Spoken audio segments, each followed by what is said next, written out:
Messi নাকি মুসা নবী হয়ে ফিরে এসেছে। মাআযাল্লাহ। আর্জেন্টিনার জন্য আমাদের সবসময় বদদোয়াটা এমন ছিল আর্জেন্টিনা এবং ব্রাজিলের জন্য, যে এই দুইটা দল বাংলাদেশ থেকে সর্বপ্রথম যারা হারতেছে তাদের মধ্যে এই দুইটা দল হেরে যায়। এই দুইটা দল হেরে গেলে আমরা কেমন যেন মুক্তি পেয়ে গেলাম। আমি নিজে সেদিন, আপনারা জানেন যে আমার মেয়েটা খুব অল্প সময়ের মধ্যেই আমার মেয়েটা দুনিয়া থেকে চলে গেল, ক্যান্সার পেশেন্ট ছিল। আমরা অত্যন্ত এই সময়টাতে শোকাহত। এর ভিতরে সেদিন খেলা হলো, আমি চিৎকার চেঁচামেচিতে ঘুম ছেড়ে লাফিয়ে উঠলাম। আমি দেখলাম একেবারে যুবক যুবক বাচ্চারা, ছোট বৃদ্ধ মধ্যবয়সী সব রাস্তায় নেমে পড়েছে। কেন? কারণ মিশর প্রথম দিকে ভালো খেলতেছিল এবং সবাই সেদিন ধারণা করে নিয়েছিল যে এবার বিশ্বকাপে মিশর কিছু একটা করে ফেলবে।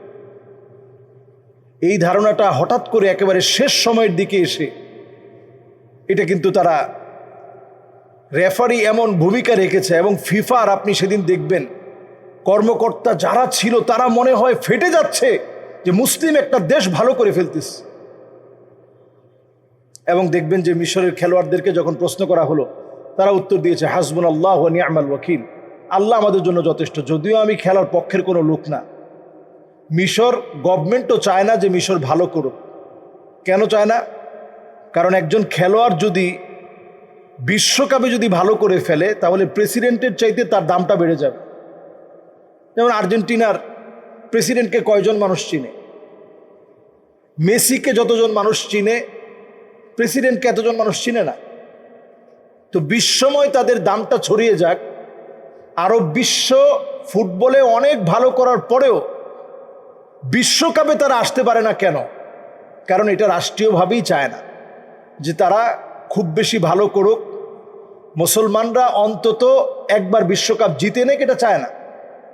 আমরা এবারের বিশ্বকাপে এটা একেবারে চাক্ষুষ দেখেছি। সারা দুনিয়া থেকে আর্জেন্টিনার বিরুদ্ধে সারা দুনিয়ায় মানুষ সোচ্চার হয়েছে। যারা আর্জেন্টিনার সমর্থক ছিল তারাও জার্সি পুড়িয়ে ফেলেছে যে একটা মুসলিম দেশের সাথে এমন অমানবিক একটা আচরণ, এটা মেনে নেওয়া যায় না। তো সেই দৃষ্টিকোণ থেকে আমি যদি পক্ষে নাও বলি, অন্তত এটা তো আমার বলা উচিত যে মিশরের মতো একটা দেশকে তারা সুকৌশলে তারা হারিয়ে দিয়েছে। কৌশল করে তারা মিশরকে জিততে দেয়নি। এরপরে আসুন, এটা নিয়ে যখন প্রশ্ন আসছে তখন বাঙালি একজন বলতেছে যে মেসি মুসা হয়ে আস। মাআযাল্লাহ। এই একটা কথা জাহান্নামে যাওয়ার জন্য যথেষ্ট হবে যদি আপনি এটা বিশ্বাস করেন। আবআদু মা বাইনাল মাশরিকি ওয়াল মাগরিব, জাহান্নামের অতল গহ্বরে আপনার জায়গা হয়ে যাবে এই একটা কথা যদি আপনি বিশ্বাস করে ফেলেন যে মুসা মেসি হয়ে আসছে। কোথায় মেসি? যার চরিত্রের কোনো ঠিক নাই, যার বিবাহের কোনো ঠিক নাই,